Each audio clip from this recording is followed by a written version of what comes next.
Just Veronica introduced us, but I'll just go over that really quickly. Jessica and I are part of the WestEd CAEP team. I'm a senior program manager with a background in adult education and started out as an ESL teacher. And I oversee most of the activities in the on the CAEP scope of work. And I'm going to hand it over to Jessica to introduce herself as a very important person on the team. Hi, Jessica Chittapong here. I've been supporting the LaunchBoard work for a few years, and this year I'm the Adult Education Pipeline Dashboard Manager. I work closely with the LaunchBoard team as well as our partners to help make the dashboard updates a reality every year.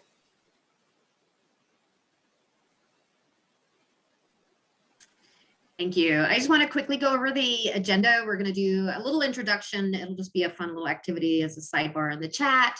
We'll set the stage. We're going to overview the LaunchBoard, cover a few of the key concepts, explore the dashboard. Jessica's going to do a live walkthrough, which is always really fun, and show some of the new features. And then we'll maybe have time for discussion and some questions and answers.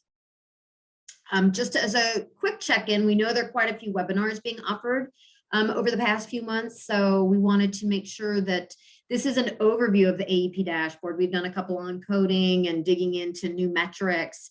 And so this is really more about the purpose and the introduction of key metrics and walkthrough of the way the AEP dashboard works. So these are what we'll cover. And if this was not your expectation and you were hoping for something a little more in depth, you can revisit the webinars, which are listed below, which are posted to the CAEP website, both the recording and the PowerPoint.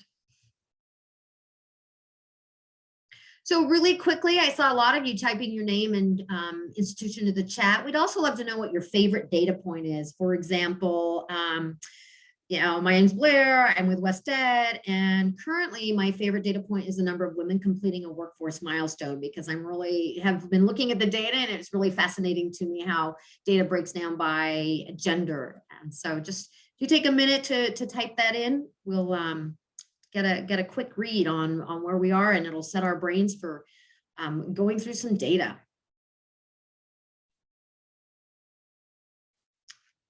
Oh, I see no activity in the chat. Nobody has a favorite data point.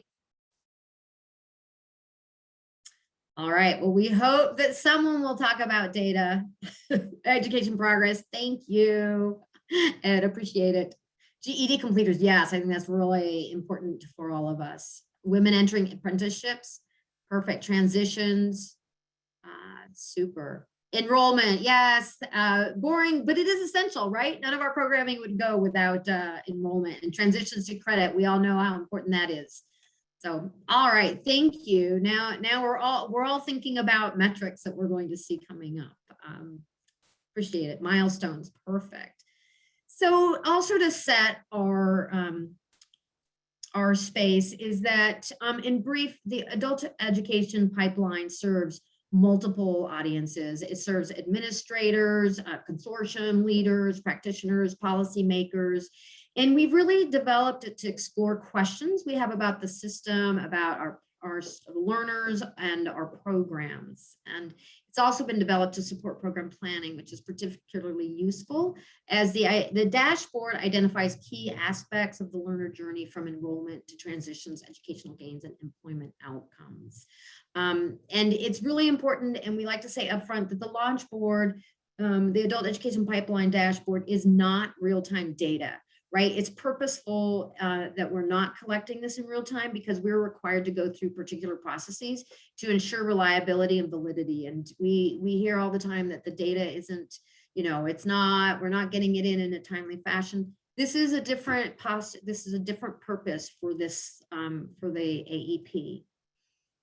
Right? And here are a few more. The way that we've set it up is that they're we also provide resources for for different audiences. The metrics are aligned.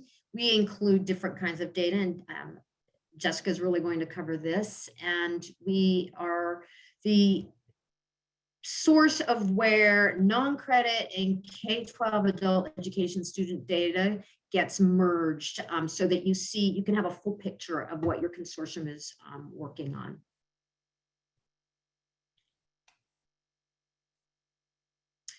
So also to set the stage and to think about how data is presented on the adult education pipeline is that we talk about three kinds of data, right? There's interesting data, which helps us to think about an issue or it creates a framework within which we're going to think about something. There's the useful data, which is aggregated information on these outcomes, and we can use it to highlight structural issues. We can use it to explore particular demographics or issues that we're interested in. And then there's actionable data, which allows us to have specific, very tangible information that we can use to ask the why questions, right? And we'd like to be really clear that on the dashboard, we really live in the interesting data and the useful data. And then to get the actionable data, the how, you need to really use the data in the dashboard to prompt you to ask good questions about what's going on. And so as an example of that, we are going to feature the North Orange County Regional Consortium Evaluation and Continuous Improvement Study. They wanted to know more about the types of instructional and supportive services, including their work group strategies that they were providing, and how that data was being captured and whether these were being reflected in the AEP outcomes data, right? So they were looking at some really big questions. It wasn't just, you know, what's the number of women who are attaining a workforce milestone.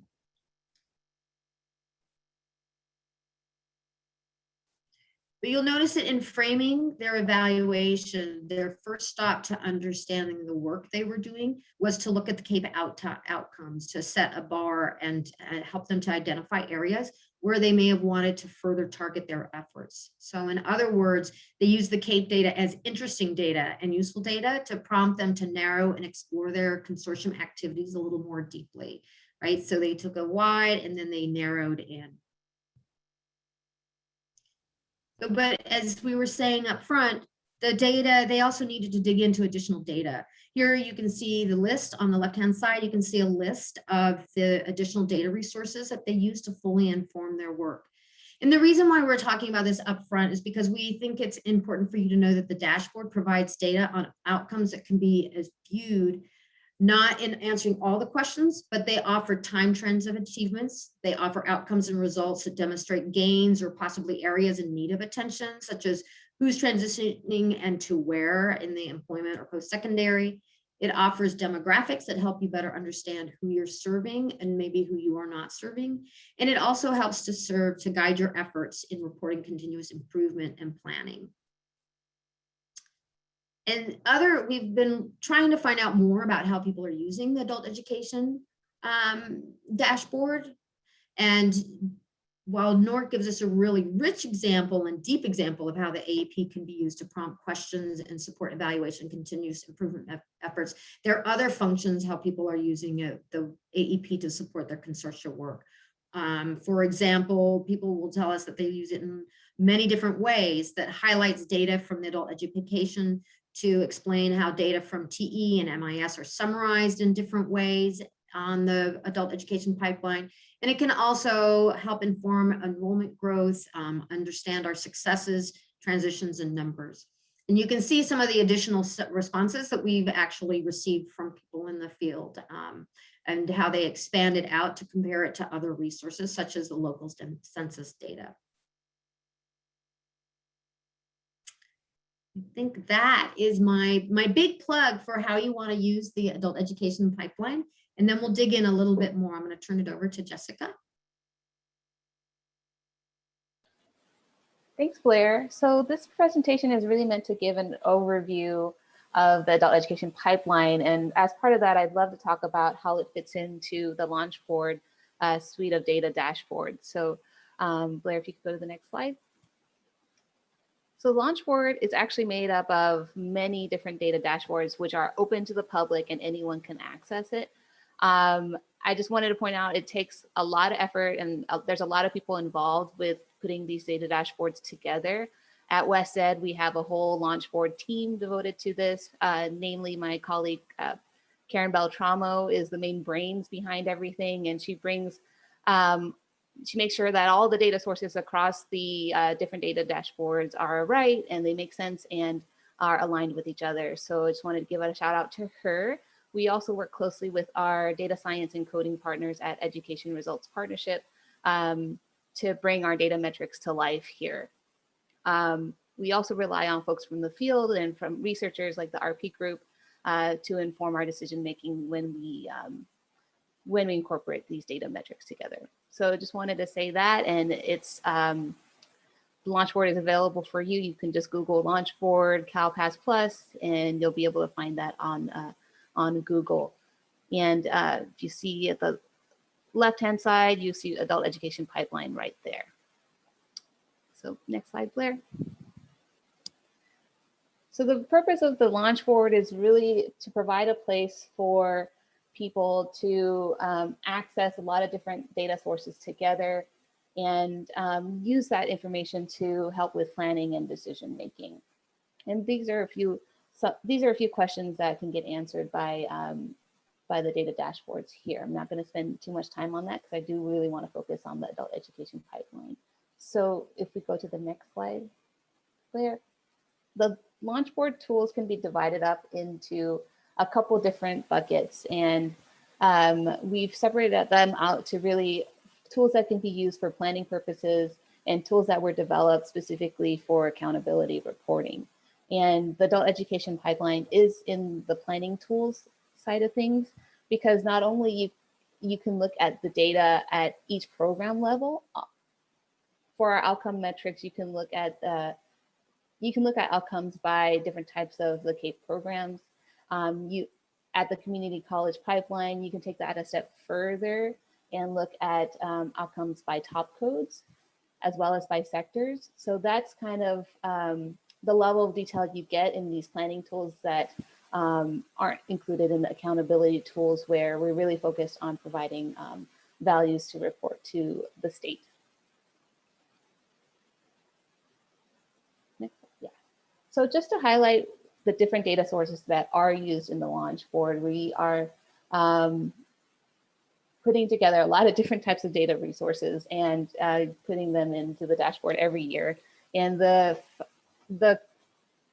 AEP pipeline can be seen in the right-hand side. And so going through them one at a time, we have the Chancellor's Office Management Information System database. We get an annual data file from them every year that includes student information as well as course information, and we use that to help inform the dashboard. We also pull together the CASAS TOPS Pro Enterprise data, which is also an annual file from CASAS TOPS Pro Enterprise, and then we match it with what we get from the Chancellor's Office MIS system to be able to provide a de-duplicated count of students on the dashboard. Additional to those student informations, we also get information from the Employment Development Department wage file to be able to find students after they leave the education system and get into their careers and get jobs. For some of our other dashboards, we use the survey data from the CT Outcomes survey, but that hasn't really been incorporated into the adult education pipeline yet. We are researching that for the next build, and so we'll see what we can include to add more. Next slide, Blair.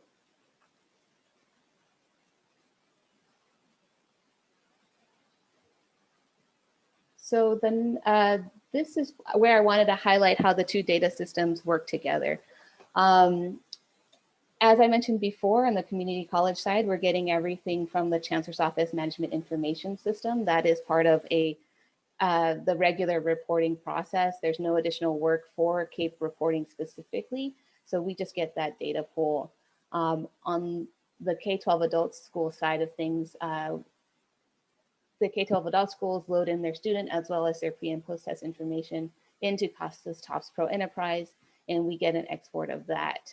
For community college non-credit programs that are part of WEO Title II, they also report into CASAS TOPS Pro Enterprise. So their information will be part of the CASAS TOPS Pro Enterprise data set that we get. We deduplicate across the systems using something called a derived key, which is where we look for a student's last name, first name, date of birth, as well as their gender, to identify the same students across the different data sets, and then assign them a unique key so that we only count them once on the AEP dashboard. So that's how we do the match, and that's how we find students in both data systems. Next slide. This is just a quick summary of what I just said. It's I'm going to pause here to see if there's any questions. Okay. So Diane, I actually said de-duplicated. I hopefully that's clear. If folks have more questions about that, I can definitely answer that. Okay. Thanks, Diana. All right. Next slide, Claire. So now what we wanted to do is just, there's some essential concepts and terms that will show up in the adult education pipeline. And if you're new to it, it might, it's just something that we want to draw your attention to, in part because we get questions about it, what people are looking at, and we are working to be clearer and to make things more accessible and explanatory on the dashboard without making it too clunky. And Jessica will show you our data tooltip when we get to that point. But we do want to go ahead and briefly cover some of these key concepts and terms that we think are most important to understand as you look at the data on the dashboard. And if you have questions about calculations or want more in-depth information, you can always check the metrics definition dictionary, which is easily accessible from the dashboard. And we'll show you that feature, I'm sure, as well. So one of the most important features we think is for people to understand that we structure the dashboard as a learner journey. Therefore, in other words, it's designed to follow the learner's educational journey, which starts at who the learner is under that students and programs, and then enrollment. And then when we look at the progress that one makes while in programming, and then we continue on to transitions and successes, and then ultimately employment and earnings. It's important to note that this is not a singular journey. Each student is different with different goals and different trajectories. And as such, we account for entry and exit points that track across an academic year. We incorporate lagging metrics to allow learners time to transition or complete outcomes. The dashboard also accounts for outcomes without having to complete the full trajectory, right? You don't have to systematically start in learners programs, go through progress, go through transitions and into success, and then employment and wages to be gauged. It is one where if you exit the program, even after becoming a participant, you've got 12 hours clocked of instructional hours. And you may not progress through or go through any of these other sections, but if you report getting a job and increased wages, you will turn up in the employment and wages. So regardless of where you exit or enter, that you'll be always housed in the learner and programs, and then be documented as appropriate for your individual, as an individual learner. And I did want to note that part of this, and this has come up a little bit, is that it's important to collect the data in the very first steps of this journey, as the data points, the data that you collect affect how it's attributed to learners and your institution. So for example, when you ensure that the learner's attendance or enrollment are captured, that influences whether the participant metric is activated, right? Because there's 12, you require 12 or more hours for that. And the other place it influences, and we'll look at participant intentionally in a couple of slides, but it's important that the participant is documented properly, because it's used as the denominator for many of the other metrics. We do try and create a dashboard that's as complete as possible. And we do identify new outcomes all the time based on feedback that we receive, or we receive feedback on a calculation and correct it. So it is a little bit, it might appear static in the way we represent data, but it is definitely a living piece in which we engage in continuous improvement to ensure that we're capturing the learner journey as best as possible. I'm going to have Jessica just touch base on the deduplication again. Thanks, Blair. Yeah, as I mentioned earlier, we do deduplicate students. Just wanted to caveat saying it's not 100% accurate because students definitely use different names and different, they get tracked, there's issues with data collection. So it's as accurate as we can make it for sure. And I think one of the benefits to being able to do this data match across both systems is that we can actually track outcomes in either system. So if I am enrolled in both a non-credit community college class as well as a K-12 adult school, you'll be able to see my outcomes in either system. So if I get an ESL gain in one, you'll see it there, and if I make that EFL gain in a different place, you'll also be that won't be counted twice, I would say. Hey, Jessica, quick question. Data is captured for transition and work employment only capable if SSN is reported. That is only partly true. You want to talk a little bit about? Yeah, sure. So for work and employment metrics, because we match with the EDD wage file, which uses solely the Social Security numbers, that is true. Only students with SSNs will be appearing for the employment and earnings metrics. We have, for this particular build, there has been extra effort in terms of finding SSNs for folks who maybe don't have it in one system, but have it in the other system. So we were able to definitely increase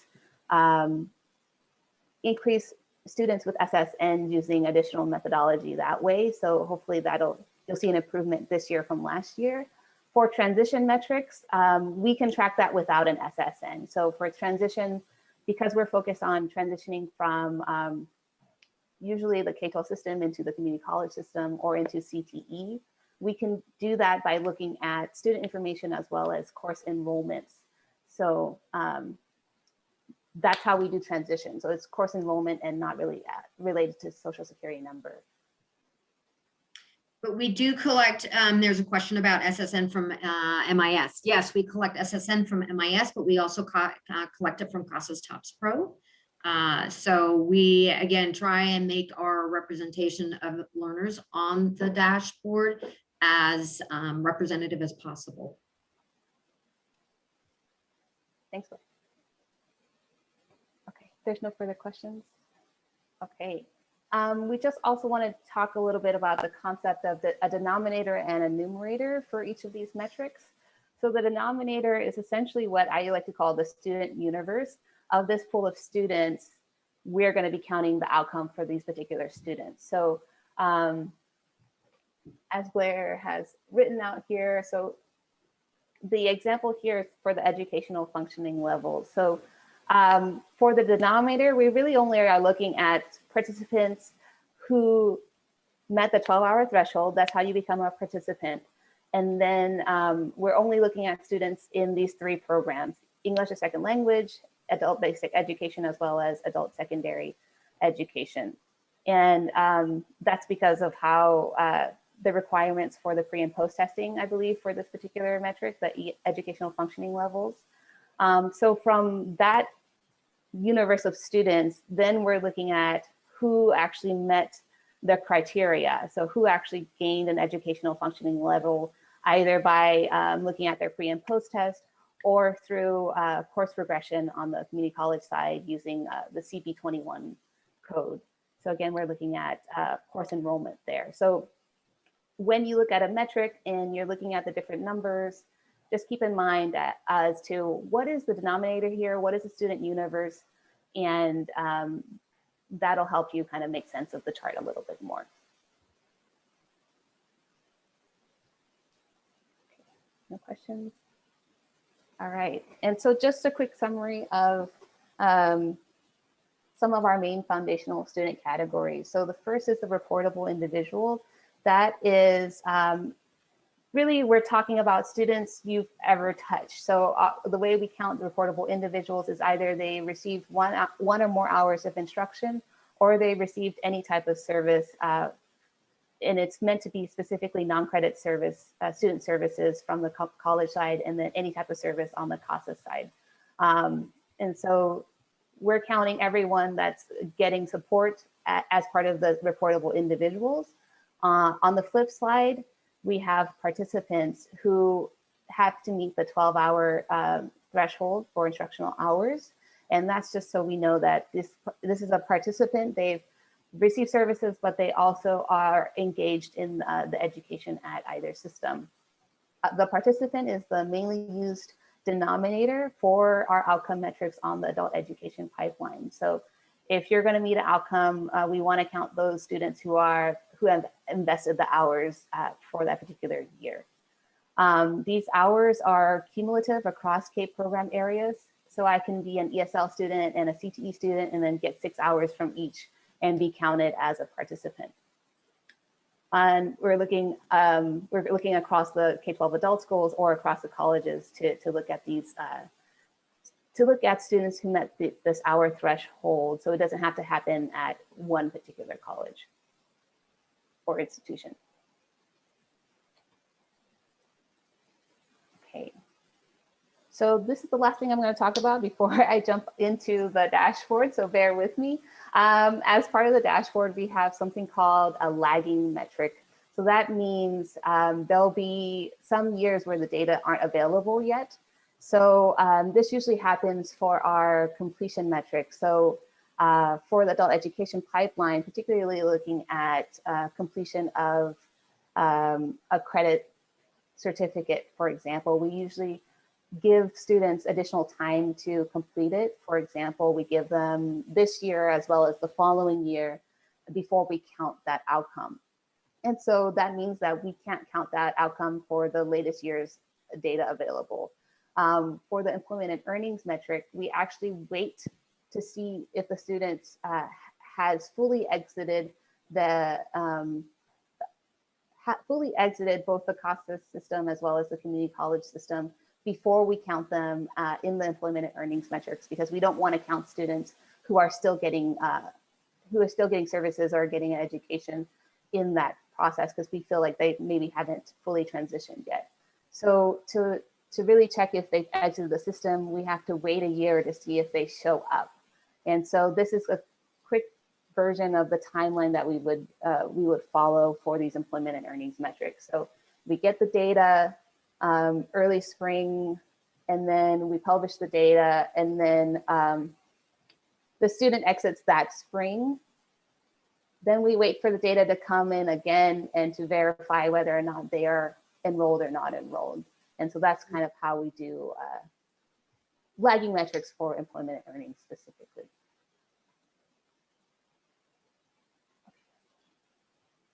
Okay, hopefully that wasn't too confusing.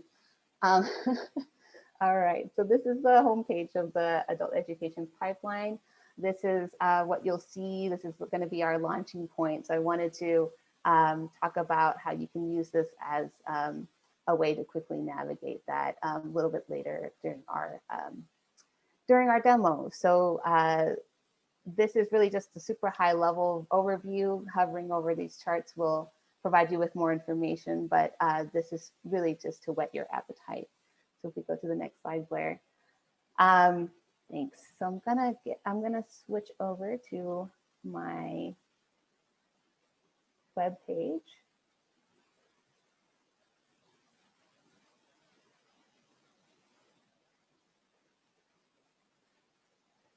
All right, so anyone can access this site using Google, or you can follow this link, which I will put into chat now. If I can find my chat box. I got it, Jessica. Thank you, Blair. Thank you. All right. All right, so this is the homepage of the adult education pipeline.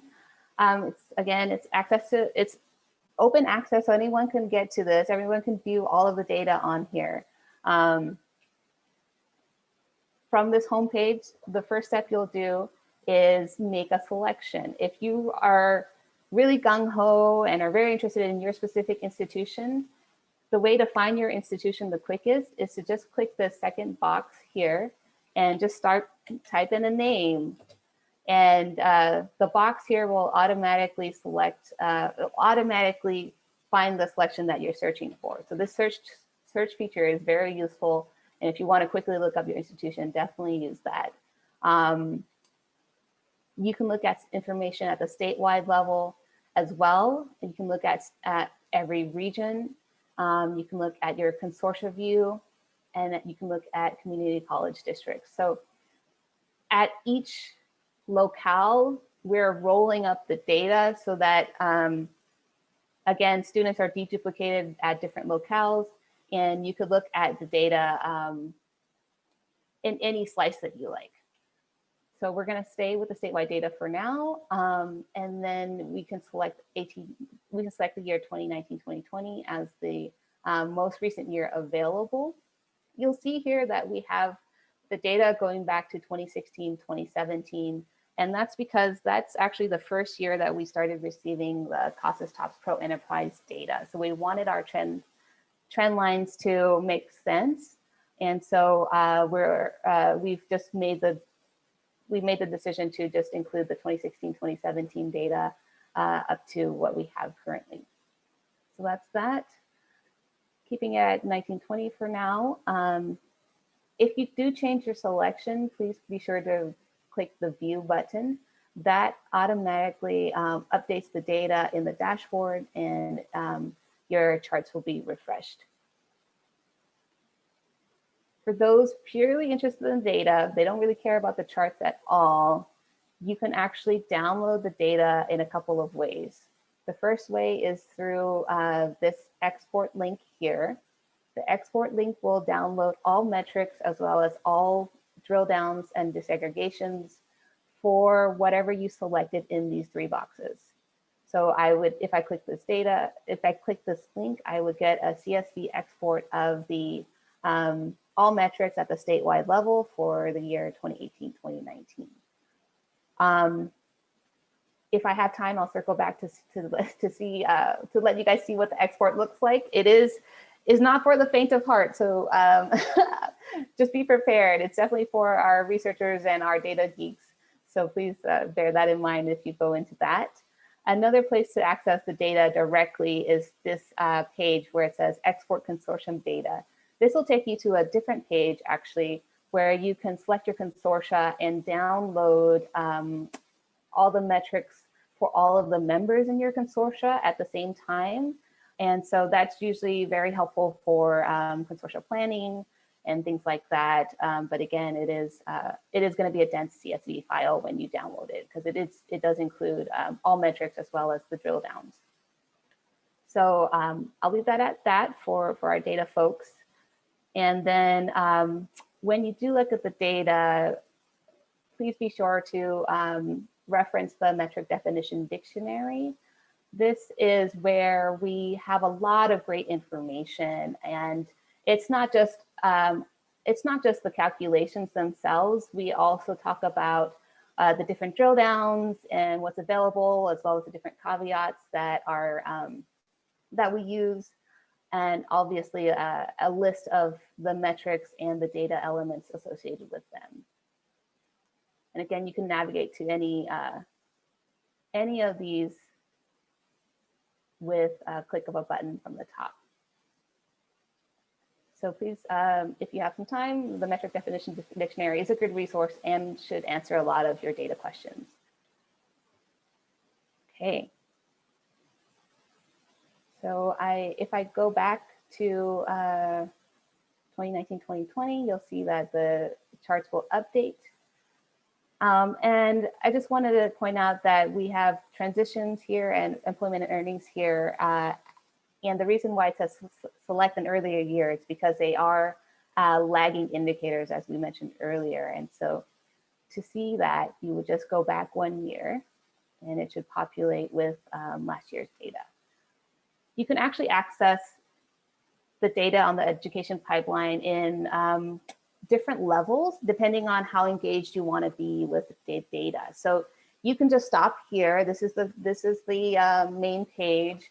You can just hover over and get a quick idea of how many students are in each program from the student and programs tile.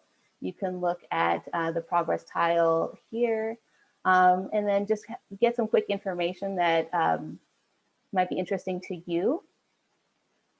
You can also look at what I like to call the executive summary of the adult education pipeline, and that's what the AEP scorecard really is. So if you click here, it'll take you to the AEP scorecard where we just really simply laid out some key metrics that are being reported up to the state just as part of the CAEP program.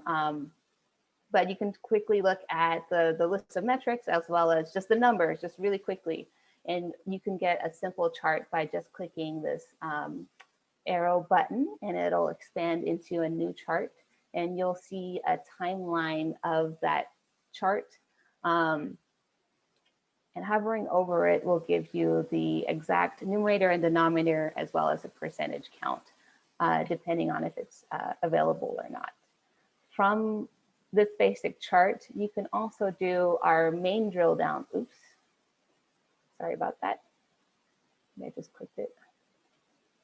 You can also do a drill down for these charts by our main demographic drill downs, which is gender, race, ethnicity, as well as age group.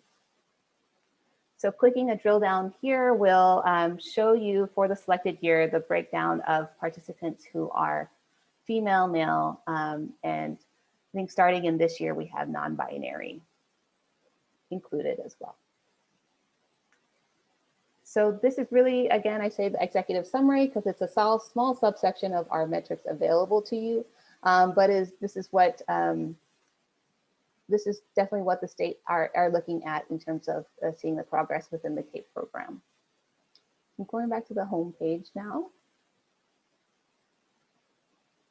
And as Blair was mentioning the student journey buckets a little earlier, the same labels you saw on the steps can be seen on each of the tiles. So you can learn about student and programs by clicking here. You can learn about progress by clicking in the progress section. By clicking this button, it takes you to the next level of information that you can get, which is what I call the summary view. The summary view is designed to give you again, key metrics, but in a more infographic format. So here in the student and progress summary page, you can get a quick look at who is in each program, as well as the demographic breakdown. And this is for folks who are just want to get a quick look and want to do maybe a screenshot here and there.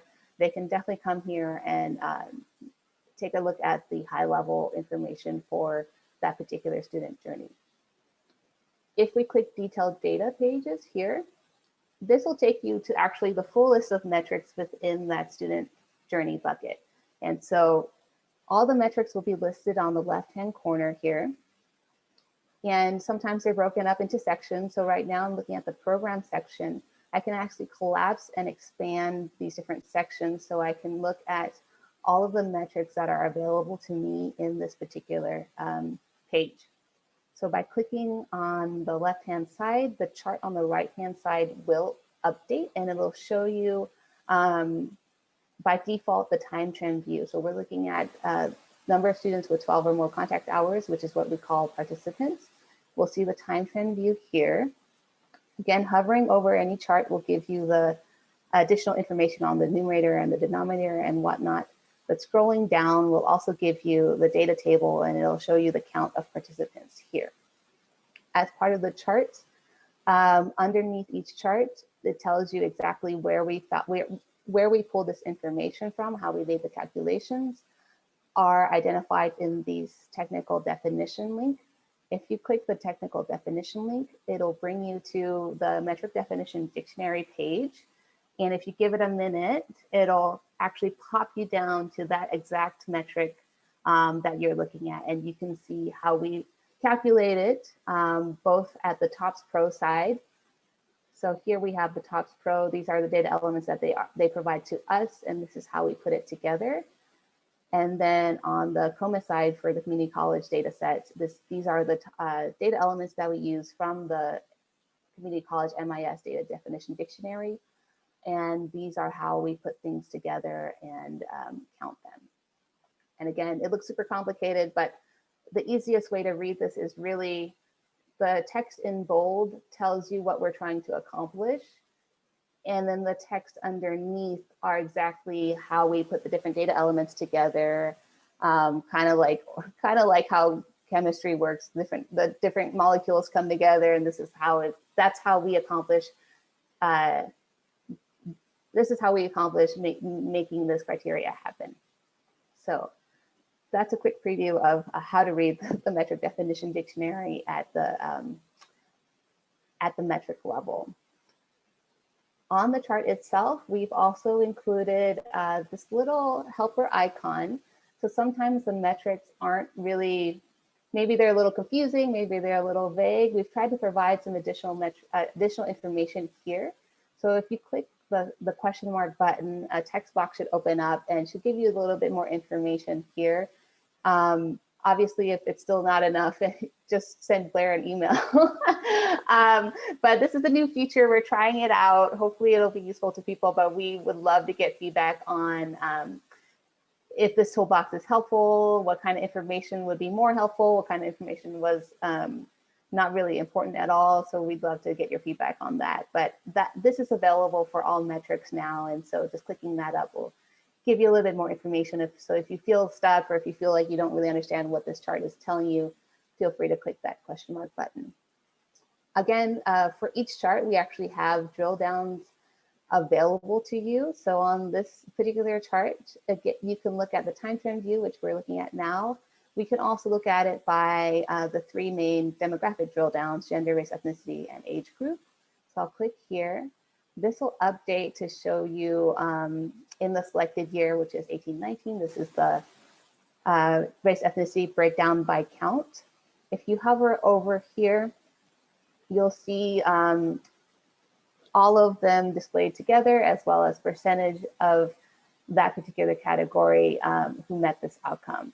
So the way to really read this chart, because these percentages won't add up to 100, and I'll tell you why, is because the way the drill downs work is that we're looking at the full population of folks in that particular race ethnicity category. So for the first item here, American Indian, Alaska Native, we're looking at of the statewide population of American Indians, Alaska Natives, which is 3,860 adults. Of those adults, 1,473 of those became participants. So met the 12-hour threshold. And that equates to 38% of that particular race ethnicity group. So that's how you read the drill downs here. We also have the student type drill down, which tells you how many of your students are first time and how many are returning and continuing. So if I click first time, the numbers will update and tell you for that particular year how many students were first time how many people were first time students in either data systems for 1819. And again, they play together. So we're looking at now, if I go back to my earlier example, American Indians who were first time students, 916 of them became participants. I'm gonna go back here. And Blair, do we have any questions? Am I going too fast? No, it looks Okay. like people are following and interested. And yes, please do feel free to post questions in the chat, or Jessica usually reminds me to say that we're very informal. If you just want to blurt out your question, we're really happy for that as well. Just ask away. Awesome. Thanks, Blair.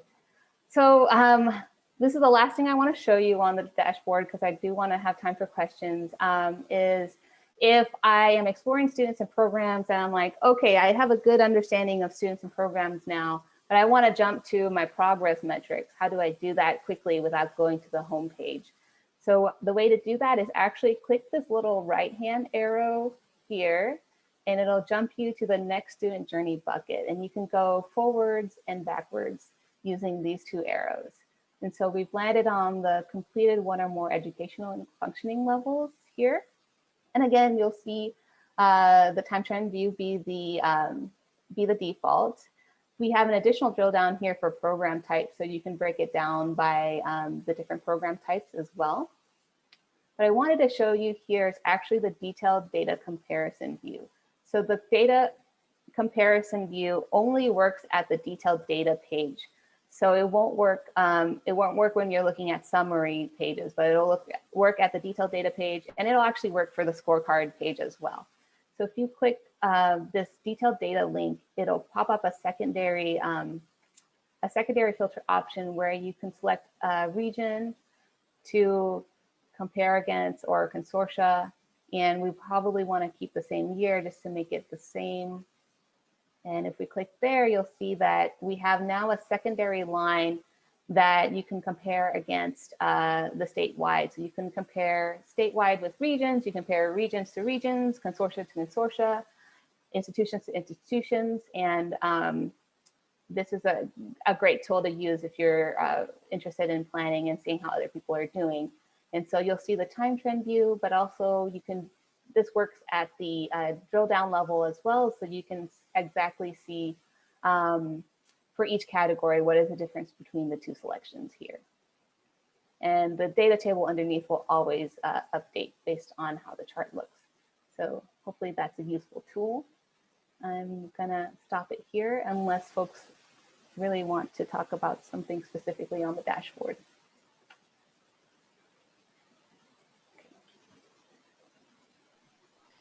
So Jessica, there's a question about in the detailed summary, why would it show under students and programs that the data for a major instructional program has been suppressed? So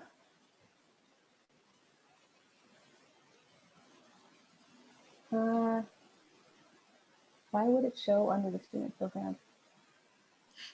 So that's usually has to do with the FERPA and the numbers of students that form that count, so that you are, it masks if there are too many. Jessica, I will explain it much better than I will. So I'm going to pass it over to you, Jessica, but it has to do with the FERPA counts. She can do plain English better than I do. Sorry, I'm just trying to make sense of that. So, so the main instructional hour, I think it might be. So I think, Janie, if you could give us what you're exactly looking at, that will help me for sure. But in terms of FERPA suppression, we do FERPA suppress because it's a public dashboard, and any place where there are less than 10 students that show up, we show a star, and that that's how we protect student information. It might also be related to whether or not it's a lagging indicator, and that will also not show data. And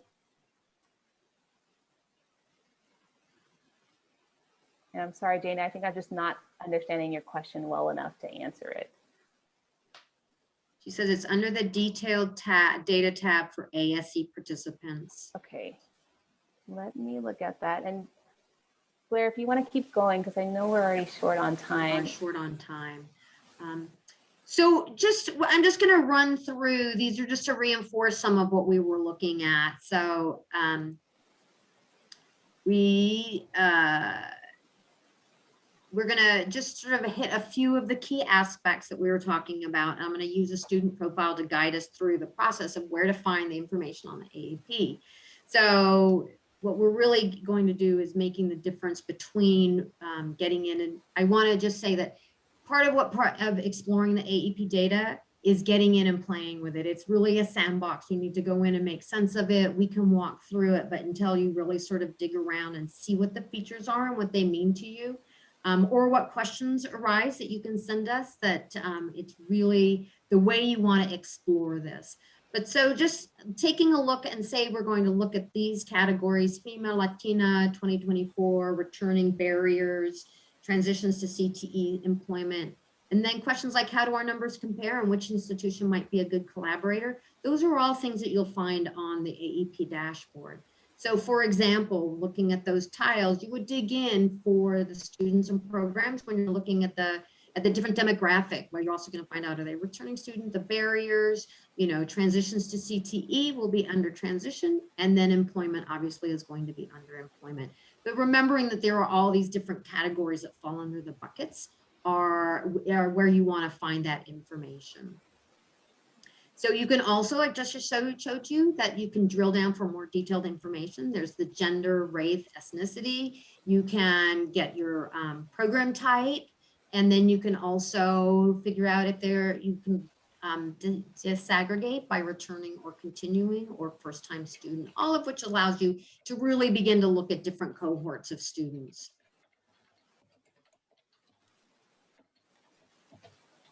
You can also, as we just wrapped up with, you can dig into the comparison feature and find out how your numbers are matching up against other regions, other consortia. Are you aligned to similar consortia? What do you, how does that work for them and for you? And then also, you can also use the top 5 institutions chart. And these we have heard have been really great for thinking about collaborators. It's a brand new feature. And when we did the test, the field test, people really liked it. So you can use this to looking for collaborator, or to measure to see if the trend you're noticing holds true for other institutions or regions. Just use this top 5 comparison function to be able to see where they are, where you might fall in, or if you want to call someone up and say, hey, it looks like you're doing really well in this area and we'd like some support in exploring strategies. In fact, we were just talking to a consortium lead today. She was telling us about how she was using this feature to see if other institutions that were like hers were experiencing a similar drop in enrollments. And anyway, it's a great way to explore what data is on the dashboard and how you might measure up. And so when you look at this data, like, what are some of the questions that you might be prompted to ask?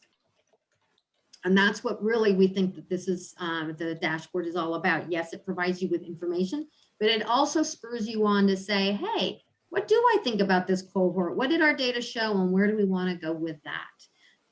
And you can say, are we meeting our target goals? Are our students accessing jobs? And then it also says, so are women doing better in transitioning to post-secondary? And if not, why? And then looking at some of those other deeper questions that we're prompted to ask. And further on, we're really short on time, so I'm just going to wind up and say these slides with some interesting questions on them, or things that you might want to be able to follow up on and use the AEP dashboard. They are in the leave behind slides for the PowerPoint.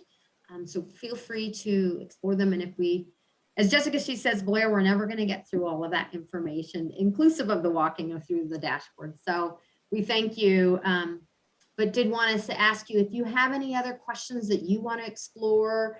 What AEP dashboard data do you think could help you set target goals, or what might be missing? These are all the pieces of feedback that we would really like to hear back from you on. And then these also might prompt you some ways to get into the dashboard and explore the dashboard. And then never forget where we started in the lead out. Remember, there are other resources that might help you dig into questions and identifying your goals. And we'll really be looking at that in our May 5th webinar, where we talk about consortium planning.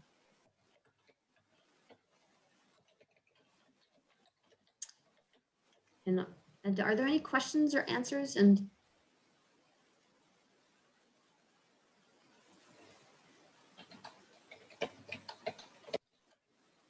you see, I also expect you all to have answers, not just questions. So if you have any answers for us, let us know. Hey, Jessica, this is Terrence. I asked a question in the chat, but it got a little lost. I was just curious on the last section you're showing about the completion of one or more EFL, and your thoughts about how that metric is being impacted by the implementation of AB 705, shifting the numbers of students defined as ABE or ASE. Yeah, I think with AB 705, there's definitely been a change in terms of, at least for the college side, for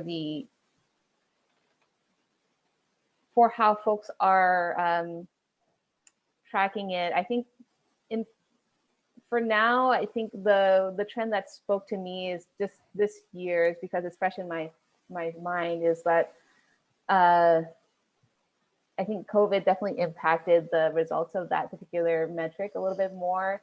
So I think in the past, I've noticed a positive trend for sure for the increase in EFLs, but it just didn't continue for this year. And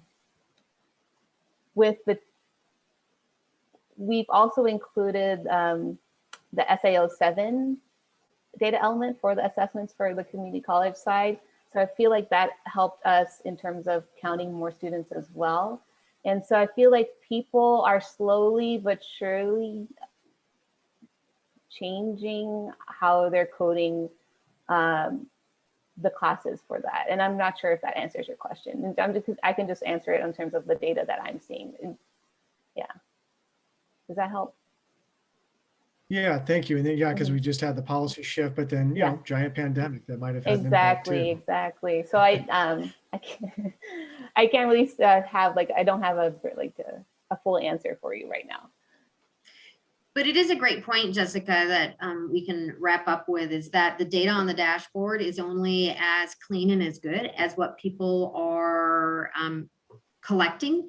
And so it's really helpful to, to ask those questions, Darren. And whenever there's a policy change or a new metric that comes up, it always takes a little bit of time for people to begin to engage and utilize that metric. So we really hope that you'll look at some of the metric changes that were posted to the website, and that you'll be able to begin to ensure that that data is collected. It's one of the gaps that we find, is when people aren't necessarily aware of particular metrics and how they work into the system.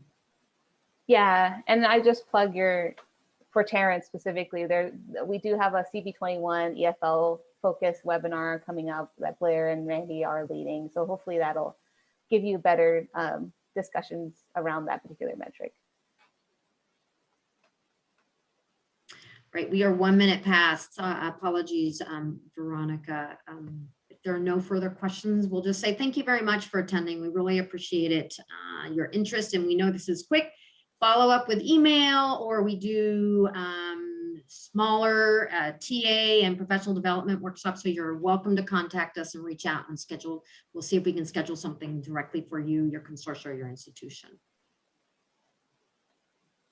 All right, Blair, and no worries at all. I mean, as long as you guys need the room and people are asking questions, we are more than happy to stay. Thank you all very much for joining us this afternoon, and thank you to Blair and Jessica for your presentation, as well as Mandalee for your support in this webinar. Mandalee has posted a number of links in the chat, one very important one being the evaluation. Please complete the evaluation to let the WestEd team know what you thought about this webinar. And in addition, they asked a series of questions about the adult education pipeline. So definitely provide your feedback to them as they start planning for the next build, etc. They will be back. The WestEd team will be back on Wednesday, May 5th for the 3-year plan webinar. So it's titled 3-Year Consortium Planning Using the Adult Education Pipeline Dashboard. If you have not registered for that webinar, please take a couple minutes to register for that webinar. It will be on Wednesday, and I believe the time is 1:00 p.m. for this particular one, but it's a 90-minute presentation, and I was informed that they are inviting panelists from various consortia to come and speak about their planning efforts as it relates to utilizing the dashboard. So please join us at that time. We also posted a link of where this recording will be housed, as well as the recording from the April 27th webinar. So if you need to reference that webinar or share it with others, you will be able to do so by utilizing that link. And that's where we house all of our student data reporting webinars. So all of the CASAS webinars, as well as all of the WestEd webinars on this particular page, and they're categorized by date. So if you need any references to past webinars, you will find them on that page.